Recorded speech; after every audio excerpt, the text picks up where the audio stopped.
23 नवंबर 2023 गुरुवार के दिन करीब 400 वर्षों बाद एक दिव्य और दुर्लभ संयोग बनने जा रहा है, क्योंकि इस दिन सभी एकादशियों में से सबसे बड़ी एकादशी देवउठनी एकादशी पड़ने जा रही है। दोस्तों, यह एकादशी गुरुवार के दिन पड़ रही है, जिस वजह से इस दिन 3 बड़े योगी का निर्माण हो रहा है, जो कि है धन लक्ष्मी योग, अमृत सिद्धि योग और गजकेसरी योग। दोस्तों, इन 3 योग के निर्माण की वजह से इस एकादशी पर भगवान विष्णु और मां लक्ष्मी की असीम कृपा बरसने वाली है। और अगर इस दिन आप चुपचाप किसी को बिना बताए तुलसी से जुड़ा यह टोटका कर लेते हैं, तो आपकी सभी समस्याओं का हाल संपूर्ण रूप से हो जाएगा। दोस्तों, एक साल में करीब 24 एकादशी पड़ती है और 23 नवंबर को पढ़ने वाली एकादशी सभी एकादशियों में सबसे बड़ी मानी जाती है। इसलिए इस दिन तुलसी से जुड़ा यह अचूक उपाय आपकी हर परेशानी को हल कर देगा, चाहे वह धन को लेकर हो या सेहत या संतान की प्राप्ति को लेकर। इसलिए दोस्तों, वीडियो को आखिर तक जरूर देखें। और दोस्तों, अगर आप भी अपने जीवन में भगवान श्री हरि विष्णु की कृपा पाना चाहते हैं, तो इस वीडियो को लाइक करके कमेंट में जय श्री हरि जय मां लक्ष्मी लिखना ना भूलें। दोस्तों, हर साल कार्तिक मास के शुक्ल पक्ष की एकादशी तिथि को देवउठनी एकादशी मनाई जाती है। देवउठनी एकादशी का दिन श्री हरि विष्णु को समर्पित है। इस दिन जगत के पालनहार श्री हरि विष्णु अपनी 4 महीने की योग्य निद्रा से जागते हैं। इसके बाद से ही सभी मांगलिक कार्य आरंभ हो जाते हैं। इसके अलावा देवउठनी एकादशी भगवान विष्णु को प्रसन्न करने के लिए भी बेहद उत्तम मानी जाती है। इस दिन भगवान विष्णु को प्रसन्न करने के लिए कुछ लोग व्रत रखते हैं और पूजा करते हैं। इस दिन सच्ची श्रद्धा और भक्तिभाव से भगवान विष्णु की पूजा करने से सभी मनोकामनाएं पूर्ण होती हैं। दोस्तों, भगवान विष्णु को प्रसन्न करने के लिए देवउठनी एकादशी के दिन भगवान विष्णु जी को केसर और दूध ध्यान से सुनना। जो दूध है उसमें केसर मिलाकर केसर युक्त दूध से भगवान विष्णु जी का अभिषेक करना चाहिए। ऐसा करने से ही व्यक्ति के सभी प्रकार की मनोकामनाओं की पूर्ति होती है। इसलिए भगवान विष्णु प्रसन्न होते हैं। यह जो उपाय है, यह शास्त्रों में लिखित उपाय है। यह बहुत ही प्रभावी और चमत्कारी उपाय है। चाहे कोई भी विशेष प्रकार की मनोकामना हो और वह मनोकामना आपके लंबे समय से पूर्ण नहीं हो पा रही है, तो उपाय करने से मनोकामना पूर्ण हो जाती है। यदि कोई व्यक्ति आर्थिक तौर पर बहुत समस्याओं को झेल रहा है, एकादशी के दिन भगवान विष्णु की पूजा करें, कुछ पैसे अर्पित करें। पैसे अर्पित करते समय आपको बोलना है कि हे भगवान, यह पैसे मैं आपको अपनी आर्थिक उन्नति के लिए समर्पित कर रहा हूं। कृपया आप इसे स्वीकार करें। इस प्रकार से आपको प्रार्थना करनी है। और इसके बाद पूजन के उपरांत इन पैसों को भगवान विष्णु जी का आशीर्वाद के रूप में मानकर आप इसे अपनी तिजोरी में रखें या पर्स में रखें। ऐसा करने से धन लाभ होता है और पैसों से जुड़ी जो भी समस्या आपके जीवन में होती रहती है, वे समस्या समाप्त हो जाती है। यह पैसे फिर साधारण पैसे नहीं रह जाते। इसमें भगवान विष्णु की शक्तियां जागृत हो जाती हैं। इसे आप संभाल कर रखें। यह साक्षात नारायण का आशीर्वाद बन जाते हैं। जहां पर नारायण का आशीर्वाद हो, भगवान विष्णु जी का आशीर्वाद हो, वहां पर फिर लक्ष्मी फलती फूलती है। खाने का मतलब है कि आध्यात्मिक उन्नति होती है। दोस्तों, देवउठनी एकादशी के दिन भगवान विष्णु जी को तुलसी के पत्ते के साथ सफेद रंग का भोग जरूर अर्पित करें। हो सके तो खीर या सफेद रंग के मिष्ठान भगवान विष्णु जी को भोग लगाना अति उत्तम होता है। ऐसा करने से धन में वृद्धि होती है, क्योंकि जो माता लक्ष्मी है, यह सफेद वस्तु की तरह बहुत जल्दी आकर्षित होती है। खासकर माता लक्ष्मी को खीर बहुत प्रिय है। सफेद रंग के दूध से बने मिष्ठान होते हैं। वह माता रानी को बहुत प्रिय है। तो अगर आप भगवान विष्णु जी को चढ़ाते हैं, तो इससे मां लक्ष्मी आपके घर में स्वयं ही बिना कुछ बोल ही आ जाती है और आपके घर की आर्थिक परेशानियों को दूर करती है और भगवान विष्णु भी प्रसन्न होते हैं। दोस्तों, हम कई बार आप लोगों को बता चुके हैं कि धन देने का अधिकार माता लक्ष्मी को है, अर्थात माता लक्ष्मी केवल धन देता है। लेकिन किसको देना है, कितना देना है? देना है, यह काम भगवान विष्णु जी करते हैं, क्योंकि भगवान विष्णु जी को पालनहार कहा जाता है। संसार के जितने भी जीव जंतु है, सबका पालन करने का दायित्व रखा है। भगवान विष्णु जी किसके कर्मों में कितना धन देना है, यह निर्णय लेते हैं। इसलिए भगवान विष्णु को जितना ज्यादा हो सके देवउठनी एकादशी के दिन प्रसन्न करने का प्रयास करें। देवउठनी एकादशी के दिन घर के नजदीक बने जो मंदिर है भगवान विष्णु जी का अगर कहा जाए तो इसे अति उत्तम कहते हैं, तो वहां पर भी आप नारियल और बादाम भगवान विष्णु जी के स्वरूप मां लक्ष्मी की तरफ करके जो भी देवी देवता है उसे अर्पित कर दें, क्योंकि भगवान विष्णु जी ने स्वयं भागवत गीता में कहा है कि संसार में जितने भी देवी देवताओं की पूजा करते हैं वे सब मेरे ही स्वरूप है। इससे आपके रुके हुए भी वे पूर्ण हो जाते हैं और उनका परिणाम आपको तत्काल मिलता है। दोस्तों, आपके आसपास के मंदिर है, वहां पर संध्या काल के समय में नारियल और बादाम का उपाय जरूर करना। बादाम की संख्या 5 रखना है। साथ ही वीडियो में लिए जानते हैं कि एकादशी में किन बातों का विशेष रूप से आपको ध्यान रखना है। आप सफल हो जाएंगे।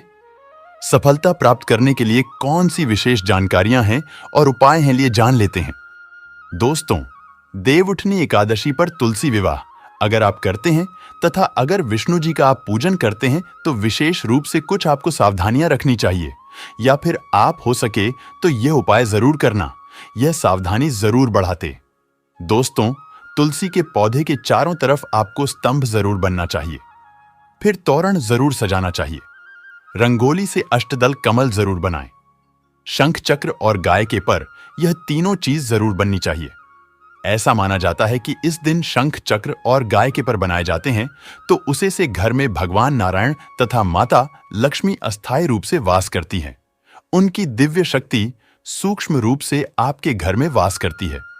तुलसी के साथ आंवले का गमला जरूर लगाना, उनके साथ आंवले का पूजन जरूर करना, क्योंकि अव्वल को भगवान विष्णु जी अर्थात नारायण जी के रूप में माना जाता है और तुलसी माता को लक्ष्मी जी का स्वरूप कहा गया है। जिस प्रकार नारायण के बिना तुलसी अधूरी है, उसी प्रकार तुलसी के बिना नारायण भी अधूरी है।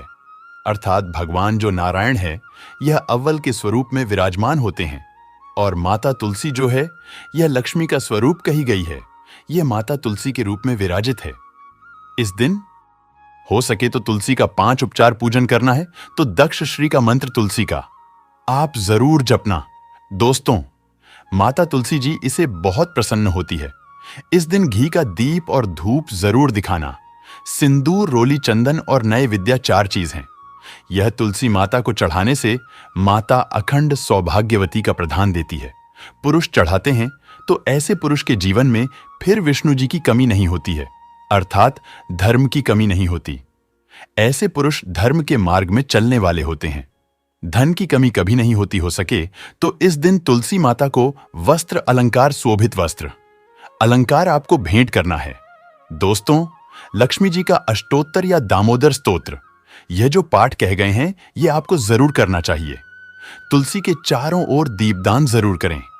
ऐसा माना जाता है कि जो भी व्यक्ति तुलसी को एकादशी की तिथि में दीपदान करते हैं चारों तरफ, तो ऐसे व्यक्ति को मृत्यु के पश्चात कभी भी अंधेरे की प्राप्ति नहीं होती। खाने का मतलब है कि आप जो दीपदान करते हैं वह दीप प्रकाशित होते हुए आपकी आत्मा को स्वर्ग तक पहुंचने में मदद करते हैं। हो सके तो दीपदान जरूर करें और दान करने से हमारे पूर्वजों की आत्मा को शांति मिलती है।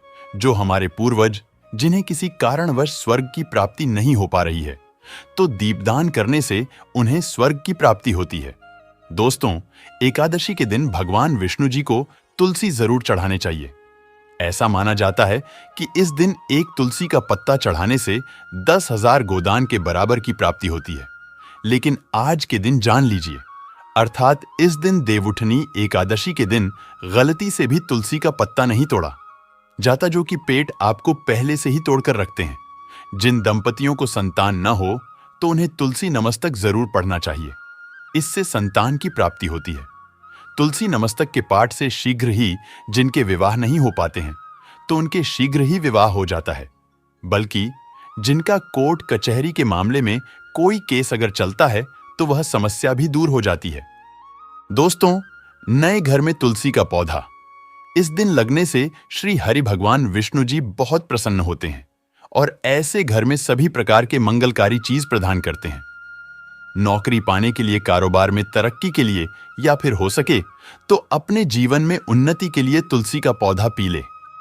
कपड़े में बांधकर ऑफिस या दुकान के आसपास में जरूर रखें। इससे आपको नौकरी में, कारोबार में भी प्रमोशन मिलेगा। आपको हर कार्य में तरक्की मिलेगी। आप अपने घर में भी यह कार्य कर सकते हैं। तो दोस्तों, यह थे तुलसी से जुड़े कुछ उपाय जो आपको इस एकादशी पर जरूर करने चाहिए। वही दोस्तों, इस दिन भगवान विष्णु को प्रसन्न करने के लिए यदि विशेष उपाय किए जाएं तो विशेष फल मिलता है और सड़क की मनोकामनाएं पूरी हो सकती हैं। यह उपाय इस प्रकार है।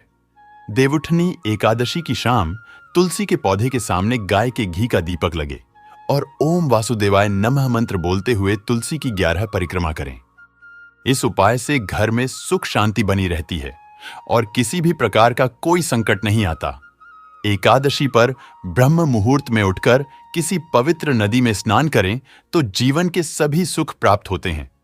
इसके बाद विधि पूर्वक गायत्री मंत्र का जाप करना चाहिए। स्त्रियों के लिए यह स्नान उनके पति की लंबी उम्र और अच्छा स्वास्थ्य देने वाला माना गया है। यदि आप धन की इच्छा रखते हैं तो एकादशी पर समीप स्थित किसी विष्णु मंदिर जाएं और भगवान विष्णु को सफेद मिठाई या खीर का भोग लगे। इसमें तुलसी के पत्ते अवश्य डालें। इससे भगवान विष्णु जल्दी ही प्रसन्न हो जाते हैं। एकादशी पर एक नारियल, थोड़े बादाम भगवान विष्णु के मंदिर में चढ़ाई यह उपाय करने से आपके जीवन के सभी सुख प्राप्त हो सकते हैं और अटके कार्य भी बन सकते हैं। एकादशी पर भगवान श्री विष्णु का केसर मिश्रित दूध से अभिषेक करें। यह करने से भगवान विष्णु के साथ माता लक्ष्मी भी प्रसन्न होती है और सड़क की हर मनोकामना पूरी कर सकती है।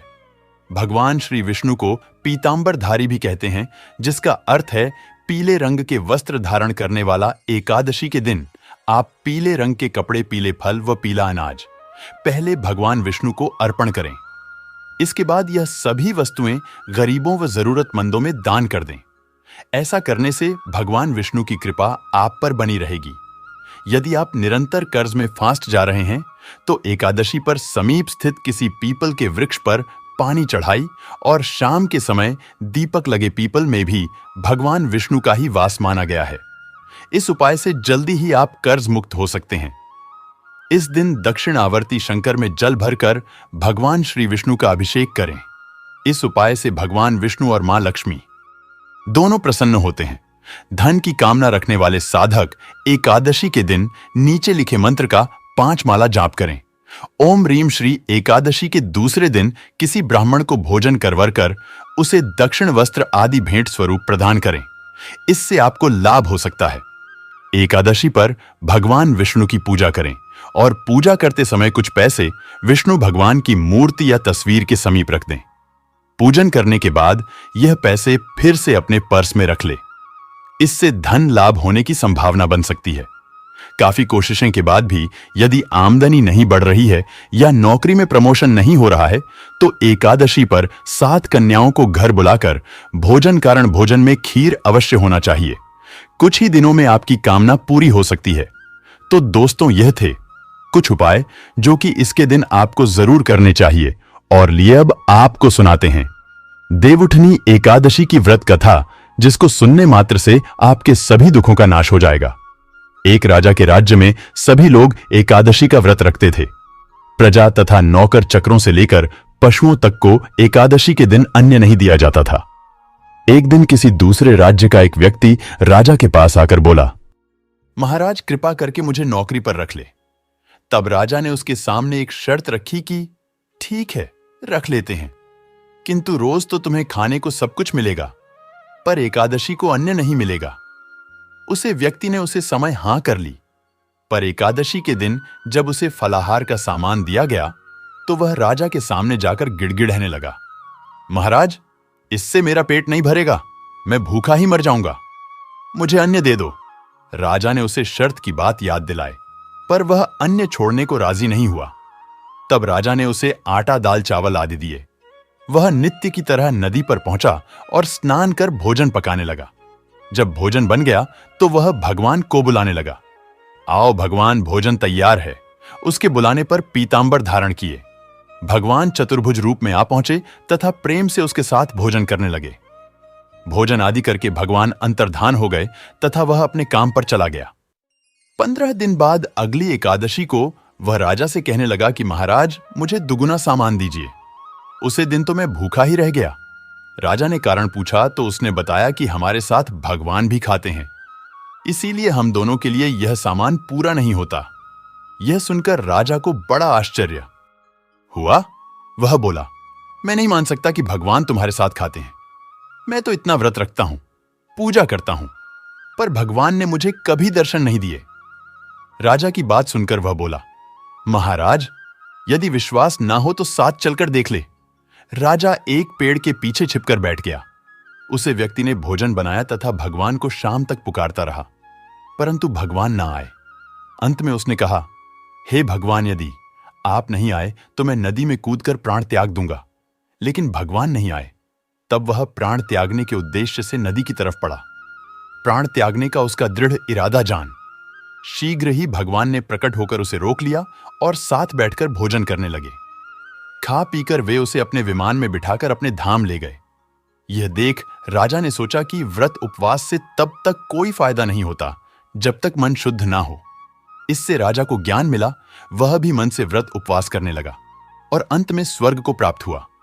देव प्रबोधिनी एकादशी की दूसरी व्रत कथा। एक राजा था, उसके राज्य में प्रजा सुखी थी। एकादशी को कोई भी अन्य नहीं भेजता था, सभी फलाहार करते थे। एक बार भगवान ने राजा की परीक्षा लेनी चाहिए। भगवान ने एक सुंदरी का रूप धारण किया तथा सड़क पर बैठ गए। तभी राजा उधर से निकाला और सुंदरी को देख चकित रह गया। उसने पूछा, है सुंदरी, तुम कौन हो और इस तरह यहां क्यों बैठी हो? तब सुंदर स्त्री बने भगवान बोले, मैं निराश्रित हूं, नगर जाना पहचाना नहीं है, किस सहायता मांगू? राजा उसके रूप पर मोहित हो गया था। वह बोला, तुम मेरे महल में चलकर मेरी रानी बनकर रहो। सुंदरी बोली, मैं तुम्हारी बात मानूंगी, पर तुम्हें राज्य का अधिकार मुझे सौंपना होगा। राज्य पर मेरा पूर्ण अधिकार होगा। मैं जो भी बनाऊंगी तुम्हें खाना होगा। राजा उसके रूप पर मोहित था, अतः उसने उसकी सभी शर्तें स्वीकार कर लीं। अगले दिन एकादशी थी। रानी ने हुक्म दिया कि बाजारों में अन्य दिनों की तरह अन्न बचा जाए। उसने घर में मांस मछली आदि पवई तथा परोसकर राजा से खाने के लिए कहा। यह देखकर राजा बोल, रानी, आज एकादशी है, मैं तो केवल फलाहार ही करूंगा। तब रानी ने शर्ट की याद दिलाई और बोली, या तो खाना खाओ नहीं तो मैं बड़े राजकुमार का सिर काट लूंगी। राजा ने अपनी स्थिति बड़ी रानी से कहीं तो बड़ी रानी बोली, महाराज धर्म न छोड़े, बड़े राजकुमार का सर दे दें। पुत्र तो फिर मिल जाएगा पर धर्म नहीं मिलेगा। इसी दौरान बड़ा राजकुमार खेल कर आ गया। मां की आंखों में आंसू देखकर वह रोने का कारण पूछने लगा तो मां ने उसे सारी वस्तु स्थिति बता दी। तब वह बोला, मैं सर देने के लिए तैयार हूं। पिताजी के धर्म की रक्षा होगी? जरूर होगी। राजा दो की मां से राजकुमार का सर देने को तैयार हुआ तो रानी के रूप से भगवान विष्णु ने प्रकट होकर असली बात बताई। राजन, तुम इस कठिन परीक्षा में पास हुए। भगवान ने प्रसन्न मन से राजा से वर मांगने को कहा तो राजा बोला, आपका दिया सब कुछ है, हमारा उद्धार करें। इस समय वहां एक विमान उतरा। राजा ने अपना राज्य पुत्र को सौंप दिया और विमान में बैठकर परम धाम को चला गया। देवउठनी एकादशी की एक प्रमुख कथा शंखासर नामक राक्षस की है। शंखचूड़ ने तीनों लोकों में बहुत ही उत्पाद मचाया हुआ था। तब सभी देवताओं के आग्रह करने पर भगवान विष्णु ने उसे राक्षस से युद्ध किया और यह युद्ध कई वर्षों तक चला। युद्ध में वह असुर मर गया और इसके बाद भगवान विष्णु विश्राम करने चले गए। कार्तिक शुक्ल एकादशी के दिन भगवान विष्णु की निद्रा टूटी थी और सभी देवताओं ने भगवान विष्णु की पूजा की थी। शिव महापुराण के अनुसार पौराणिक समय में दैत्यों का राजा दंभ हुआ करता था। वह बहुत बड़ा विष्णु भक्त था। कई सालों तक उसके यहां संतान नहीं होने के कारण उसने शुक्राचार्य को अपना गुरु बनाकर उनसे श्री कृष्ण मंत्र प्राप्त किया। यह मंत्र प्राप्त करके उसने पुष्कर सरोवर में घोर तपस्या की। भगवान विष्णु उसकी तपस्या से प्रसन्न हुए और उसे संतान प्राप्ति का वरदान दे दिया। भगवान विष्णु के वरदान से राजा डैम के यहां एक पुत्र में जन्म लिया। इस पुत्र का नाम शंखचूड़ रखा गया। बड़ा होकर शंखचूड़ ने ब्रह्मा जी को प्रसन्न करने के लिए पुष्कर में घोर तपस्या की। उसकी तपस्या से प्रसन्न होकर ब्रह्मा जी ने उसे वरदान मांगने को कहा। तब शंखचूड़ ने वरदान मांगा कि वह हमेशा अजर अमर रहे, वह कोई भी देवता उसे नहीं मार पाए। ब्रह्मा जी ने उसे यह वरदान दे दिया और कहा कि वह बद्री वन जाकर धर्मध्वज की पुत्री तुलसी, जो तपस्या कर रही है, उससे विवाह कर ले। शंखचूड़ ने वैसा ही किया और तुलसी के साथ विवाह के बाद सुखपूर्वक रहने लगा। उसने अपने बल से देवताओं, असुरों, दोनों राक्षसों, गंधर्व, नागों, कीनन मनुष्यों तथा त्रिलोकी के सभी प्राणियों पर विजय प्राप्त कर ली। वह भगवान श्री कृष्ण का परम भक्त था। शंखचूड़ के अत्याचारों से सभी देवता परेशान होकर ब्रह्मा जी के पास गए और ब्रह्मा जी उन्हें भगवान विष्णु के पास ले गए। भगवान विष्णु ने कहा कि शंखचूड़ की मृत्यु भगवान शिव के हाथों लिखी है, आप उनके पास जाएं। भगवान शिव ने चित्ररत्न नामक गण को अपना दूध बनाकर शंखचूड़ के पास भेजा। चित्ररण ने शंखचूड़ को समझाया कि वह देवताओं को उनके राज्य लौटा दे, परंतु शंखचूड़ ने मना कर दिया और कहा कि वह महेश्वर से युद्ध करना चाहता है। भगवान शिव को जब यह बात पता चली तो वह युद्ध के लिए अपनी सेवा लेकर निकल पड़े। इस तरह देवता और दानव में घमासान युद्ध हुआ, परंतु ब्रह्मा जी के वरदान के कारण शंखचूड़ को देवता नहीं हरा पाए। भगवान शिव ने शंखचूड़ का वध करने के लिए जैसे ही अपना त्रिशूल उठाया, तभी आकाशवाणी हुई कि जब तक शंखचूड़ के हाथ में श्री हरि का कवच है और इसकी पत्नी का सतीत्व अखंडित है, तब तक इसका वध संभव है। आकाशवाणी सुनकर भगवान विष्णु वृद्ध ब्राह्मण का रूप धारण कर शंखचूड़ के पास गए और उसे श्रीहरि कवच दान में मांग लिया। शंखचूड़ ने वह कवच बिना किसी संकोच के दान कर दिया। इसके बाद भगवान विष्णु शंखचूड़ का रूप बनाकर तुलसी के पास गए। शंखचूड़ रूपी भगवान विष्णु ने तुलसी के महल के द्वार पर जाकर अपनी विजय होने की सूचना दी। यह सुनकर तुलसी बहुत प्रसन्न हुई और प्रतिरूप में आए भगवान का पूजन किया, ब्राह्मण किया। ऐसा करते ही तुलसी का सटीक खंडित हो गया और भगवान शिव ने युद्ध में अपने त्रिशूल से शंखचूड़ का वध कर दिया। तब तुलसी को पता चला कि वे उनके पति नहीं हैं, बल्कि वे तो भगवान विष्णु हैं। क्रोध में आकर तुलसी ने कहा कि अपने छलपूर्वक मेरा धर्म भ्रष्ट किया है और मेरे पति को मार डाला, अतः मैं आपको श्राप देता हूं कि आप पाषाण होकर धरती पर रहे। तब भगवान विष्णु ने कहा, देवी, तुम मेरे लिए भारतवर्ष में रहकर बहुत दिनों तक तपस्या कर चुकी हो। तुम्हारा यह शरीर नदी रूप में बदलकर गंडकी नमक नदी के रूप में प्रसिद्ध होगा। तुम पुष्पों में श्रेष्ठ तुलसी का वृक्ष बन जाओगे और सदा मेरे साथ रहोगी। तुम्हारे श्राप को सत्य करने के लिए मैं पाषाण बनकर रहूंगा। नदी के तट पर मेरा वास होगा। देव प्रबोधिनी एकादशी के दिन भगवान शालिग्राम व तुलसी का विवाह संपन्न कर मांगलिक कार्यों का प्रारंभ किया जाता है। हिंदू धर्म मान्यता के अनुसार इस दिन तुलसी शालिग्राम विवाह करने से अपार पुण्य प्राप्त होता है। दोस्तों, आपको हमारी वीडियो कैसी लगी हमें कमेंट में जरूर बताएगा। साथ ही वीडियो को लाइक करके चैनल को जरूर सब्सक्राइब कर ले। जय श्री हरि विष्णु, जय हो मां लक्ष्मी। दोस्तों, देवउठनी एकादशी की आपको शुभकामनाएं। अंत तक बने रहने के लिए आपका बहुत बहुत धन्यवाद।